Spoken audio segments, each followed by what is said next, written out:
से टकराते हैं। जय भीम साथियों, गौर से सुनिएगा छोटे भाई कि फूल वही चुन पाते हैं जो कांटों से टकराते हैं। अधिकार मांगे नहीं जाते, अधिकार को छीने जाते हैं। जय भीम, जय जोहार।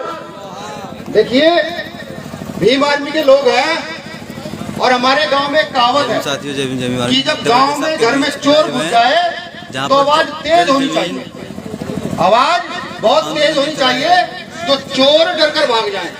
आज हमारे घर में चोर घुसने वाले हैं तो जय जोहर और जय भीम ऐसा हो यहाँ के मुख्यमंत्री के कानों तक पहुंच जाना चाहिए कि भीम आर्मी, जय संगठन, ओबीसी महासभा के लोग, वो लोग जो तमाम लड़ाइयों को इकट्ठे होकर लड़ रहे हैं, देखो गए। जय भीम, जय जोहर, जय जोहर, जय जोहर। शुक्रिया साथियों, तमाम उन साथियों का शुक्रिया जिन्होंने यहाँ मुझे आमंत्रित किया, बुलाया और इस आंदोलन का एक छोटा सा हिस्सा बनने का मुझे मौका दिया। और मैं वचनबद्ध हूँ, संकल्पित हूँ आज की सभा के अंदर कि तब तक जीवित हूँ तब तक लड़ाई दलित, आदिवासियों की, पिछड़ों की, मुसलमानों की, बहुजन समाज की लड़ाई को पूरी ताकत से मजबूत करूंगा, पूरे देश में मजबूत करूंगा। हर उस आदमी के खिलाफ खड़ा रहूंगा जो मेरे समाज के खिलाफ है, जो यहाँ के मूल निवासी आदिवासी समाज के खिलाफ है, उसके खिलाफ खड़ा रहूंगा। आज एक शख्सियत आपके आई हुई है, मैं माफी चाहूंगा क्योंकि मुझे समय शायद ज्यादा ना मिले, लेकिन मैं थोड़ा सा समय 2 मिनट का समय फालतू जरूर लूंगा। एक शख्सियत यहाँ आई हुई है आज, advocate calling sir, supreme court के बड़े लॉयर, बड़े, मैं नहीं जानता। मेरी पहचान तब इनसे हुई थी जब भीम आर्मी नाम के संगठन को, पढ़े लिखे युवाओं के संगठन को, जिसमें पढ़े लिखे युवा कौन से हैं, जो पोस्ट ग्रेजुएट है, जो ग्रेजुएट है, जो LLB है, जो मेडिकल की पढ़ाई कर रहे हैं, जो इंजीनियर की पढ़ाई कर रहे हैं, वो सब लोग, उन लोगों को देश में आतंकवादी बताया जा रहा है। उस समय एडवोकेट कॉलिंग सर से मेरी मुलाकात हुई और ये समझिए जब उनसे मेरी मुलाकात हुई और उन्होंने हम लोगों को सहारा दिया, कानूनी तौर पर मदद की और कहा डरने की आवश्यकता नहीं है, अभी इस देश के अंदर कानून है, कॉन्स्टिट्यूशन है, पूरी मजबूती के साथ लड़ाई करें। तो सर मैं आपका शुक्रिया करता हूं, अदा करता हूं, आपका आभारी भी हूं कि आपने हम लोगों की इतनी मदद की और आप लगातार ऐसे लोगों की मदद करते रहते हैं जो शोषित और पीड़ित। यहाँ पर एक हमारे भाई हैं, कांति भाई भी बता रहे थे, उभरते हुए समाज के नेता। मेरा पूरा सहयोग, टीम का पूरा सहयोग आपको मिलता रहेगा।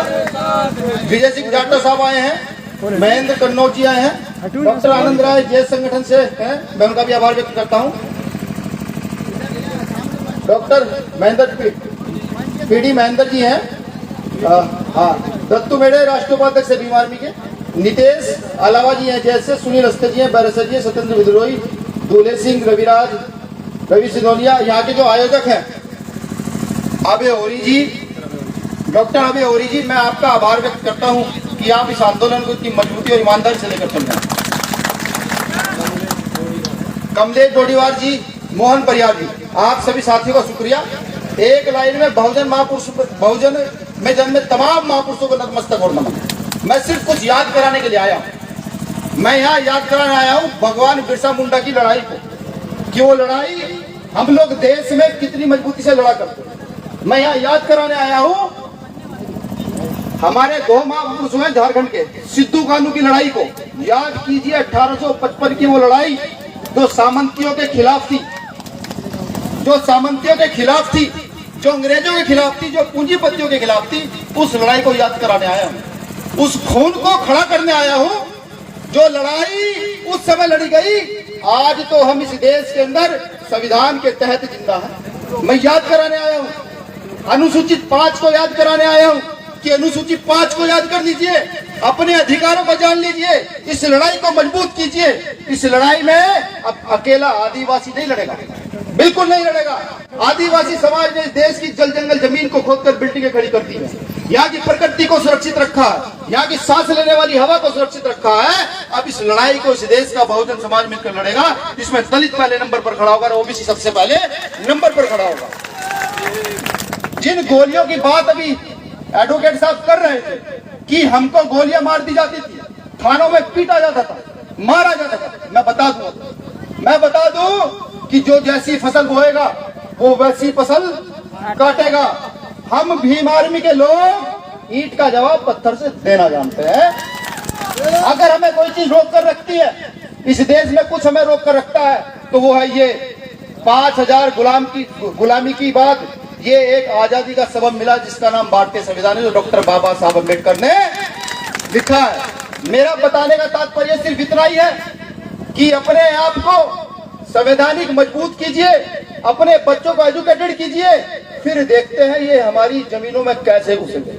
हम देखते हैं इनको, फिर यह भी देखेंगे कि हम लोगों को गोलियां कैसे मारेंगे। मैं और कुछ लोग नामों को आपको याद करा देना चाहता हूं। वो नाम है जिन्होंने भारत की सरजमी पे बड़े बड़े सूरमाओं का सहयोग किया है। वो मेरे समाज के लोगों में नाम याद करा दूं, टांटिया मामा जी, सब लोगों को पता, वो जानते होंगे, पढ़ते भी होंगे। उनको पढ़िए, गुनिए और ताकत के साथ खड़े हो जाइए। इस देश में लोकतंत्र है, इस देश में किसी की बाप की सत्ता नहीं है, इस देश के अंदर लोकतंत्र है। एक वीर राणा पूंजा जी का नाम भी सुना होगा।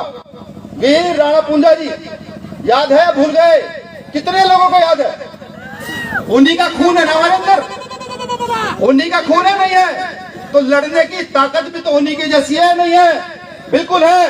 पढ़े लिखे लोग संविधान की लड़ाई कोर्ट में लड़ेंगे, हाई कोर्ट सुप्रीम कोर्ट में लड़ेंगे, और हम जैसे आंदोलन करने वाले लोग, वो जो साथी मेरे बैठे हुए आंदोलन करने वाले लोग, वो भारत की सड़कों पर निकलकर इस लड़ाई को मजबूत करेंगे, बिल्कुल मजबूत करेंगे। मैं चेतावनी भी दे दूं उन लोगों को कि जो आप हमारी जमीन अपने अंदर करना चाहते हैं, पूंजीपतियों को अधिग्रहित कर देना चाहते हैं, जब तक उसका सही मुआवजा यहाँ के आदिवासी समाज को नहीं मिल जाता, जो इनकी मांग है, इनकी नौकरियों में तो प्रतिनिधित्व नहीं मिल जाता, तब तक ये आंदोलन सिर्फ यहाँ से चलेगा, रतलाम से चलेगा। इस आंदोलन को पूरे देश में ले जाने की जिम्मेदारी अब नीले पड़ने वालों भीम आर्मी के लोगों की रह जाती है। इस लड़ाई को इतना मजबूत करेंगे कि अभी छत्तीसगढ़ के अंदर जब हमारे साथियों को गोली मारी गई, भीम आर्मी की टीम वहां पहुंची, भीम आर्मी की टीम को मिलने नहीं दिया गया। क्यों? कारण क्या था? जब कारण समझ में आया था, कारण ये था कि ये पीले और नीले पड़ने वाले अगर मिल गए तो अब इस देश के अंदर राजनीतिक, सामाजिक और आर्थिक सत्ता ये अपने हाथ में रखने का दम रखते हैं। तो वही याद कराने आया हूं कि अब इस देश की व्यवस्था को बदलने का समय आ गया है। अब गोली खाने का समय नहीं है, अब इन गोली मारने वालों को जेल में डालने का समय आ चुका है। अब वो समय जा चुका जब ये हमारी बेटियों के साथ दुराचार करते थे, वो समय जा चुका जब ये हमारी जमीनों को कब्जा लिया करते थे, वो समय जा चुका जब इनकी मनमानी चला करती थी। अब लेटेस्ट जमाना है, आधुनिकीकरण का युग। सोशल मीडिया पर एक पोस्ट, सोशल मीडिया पर एक वीडियो पूरे देश में 10 मिनट के अंदर अंदर पहुंच जाता है। उसका यूज कीजिए, प्रयोग कीजिए, सोशल मीडिया चलाना शुरू कीजिए। जब भी लगे कि पुलिस प्रशासन या सरकार अन्याय अत्याचार कर रही है, तभी भारत के तमाम उन संगठनों के नाम मैसेज छोड़िए जो अपने आप को ये कहते हैं नहीं, हम इस देश की जल जंगल जमीन की हिस्सेदारी मांगते हैं। बिल्कुल छोड़िए, तमाम संगठनों पर खड़ा होना पड़ेगा। उन राजनीतिक दलों के नाम मैसेज छोड़िए जो हमारे अधिकारों की सुरक्षा भरने का दम रखते हैं। जो नेता ये कहते हैं कि हम दलित, आदिवासी, पिछड़े मुसलमानों की सुरक्षा करेंगे, अगर वो हमारे साथ आकर कंधे से कंधा मिलाकर लड़ाई लड़ते हैं, सड़क पर लड़ाई लड़ते हैं, तो वो हमारे हो सकते हैं। और अगर वो हमारी लड़ाई नहीं लड़ते, फिर वो कौन हुए? वो हमारे समाज के गद्दार होंगे। वो हमारी गली, मोहल्ले और गांव में घुस नहीं पाएंगे। ये समझ लीजिए। आपका छोटा भाई तो सिर्फ एक वादा कर सकता है कि जब जब मरने के लिए बुलाओगे, तब तक भीम आर्मी की टीम मरने के लिए आपके बीच आए। और एक वादा और करूंगा, भीम आर्मी के लोगों को मारना इतना आसान काम नहीं है, पूरे देश में आसान काम नहीं है। सरकारें पीछे पड़ी हैं, जेलों में डाला है, कई कई साल जेल ले चुके हैं, मार नहीं पाए साथी, बिल्कुल नहीं मार पाए, बिल्कुल नहीं मार पाए। अच्छा, एक मिनट, माफी चाहूंगा, मैं कभी समय से ज्यादा बोलता नहीं। मैंने ये वादा किया है, भीम आर्मी के लोग पूरे देश में वादे के पक्के हैं। जब जब बुलाओगे तब तब आएंगे। जब जब ये कहोगे कि डेरा डालकर यहाँ जो हमारी जमीन, जो सरकार अधिकृत, जो जमीन अधिकृत करना चाहती है, उसके खिलाफ डेरा डालकर यहीं बैठना, तो यहीं बैठेंगे। और हमारी डिमांड भी है, भाई चंद्रशेखर आजाद जी भी नेवार में घोषणा कर गए थे, बिल्कुल कर गए थे। पूरी जिम्मेदारी से मैं भी ये घोषणा करता हूँ कि अगर हम ताकतवर हुए, आगे की ओर बढ़े और तमाम दलित और आदिवासियों से लीडर निकल कर जो जाएंगे, एक बार इस प्रदेश की सत्ता जो है यहाँ के मूल निवासियों के हाथ में दी जाएगी, यहाँ के आदिवासी समाज के हाथ में दी जाएगी। चंद लाइनों से अपनी बात खत्म कर दूंगा। साथियों, हम तो फकीरी मिजाज रखते हैं, अपनी ठोकरों में ताज रखते हैं। साथियों, हम तो फकीरी मिजाज रखते हैं, अपनी ठोकरों में ताज रखते हैं। कल की परवाह बाबा साहब को मानने वाले लोग नहीं रखते दोस्तों। बाबा साहब को मानने वाले लोग तो अपनी मुट्ठी में रखते हैं, अपनी मुट्ठी में रखते हैं।